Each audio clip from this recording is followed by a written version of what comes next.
Nabi SAW ajar Aisyah doa.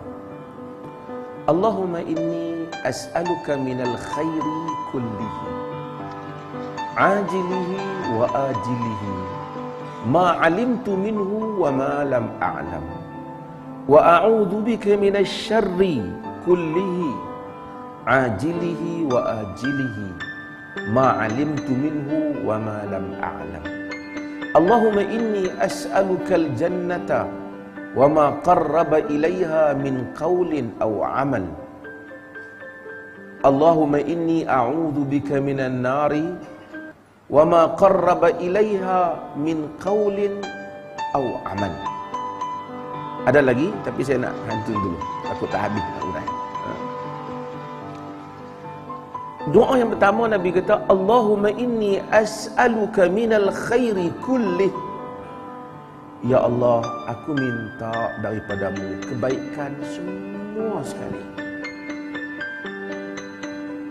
Ajilihi, yang di dunia ni, wa ajilihi, yang kemudian, yakni di akhirat, ataupun yang cepat ataupun yang lambat.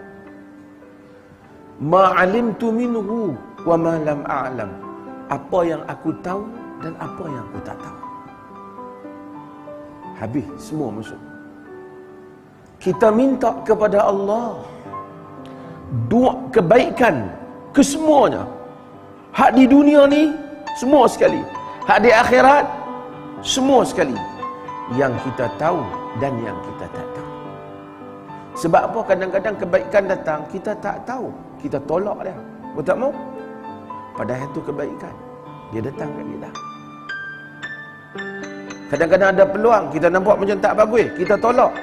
Kebaikan Allah bawa kepada kita.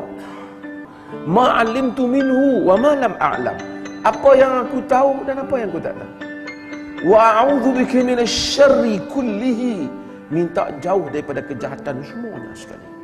Ajilihi wa ajilihi, apa yang segera, apa yang lambat di dunia dan di akhirat. Ma'alimtu minhu wa ma lam a'lam, apa yang kita tahu dan apa yang kita tak tahu. Kadang-kadang kejahatan ni kita tak tahu. Orang main muka baik dengan kita tapi dia jahat. Bunyi main macam nak tolong tapi dia nak tikam. Nabi ajak kita supaya doa, minta semua jauh daripada yang jahat. Ma'alimtu minhu wa ma lam a'lam, apa yang aku tahu dan apa yang aku tak tahu. Kemudian Nabi kata, Nabi ajak, Allahumma inni as'alukal jannah wa ma qarraba ilaiha min qawlin aw amal. Ya Allah, aku minta syurga dan apa yang mendekati syurga daripada perkataan atau amalan. Kita ni duduk di dunia ni, kalau boleh nak, bukan kalau boleh kena nak buat amalan ahli syurga. Amalan ahli syurga. Wa a'udzu bika minan nar wa ma qarraba ilaiha min qaulin aw amal, aku minta jauh daripada neraka dan apa yang mendekatinya daripada qaul dan amal, perkataan dan amalan.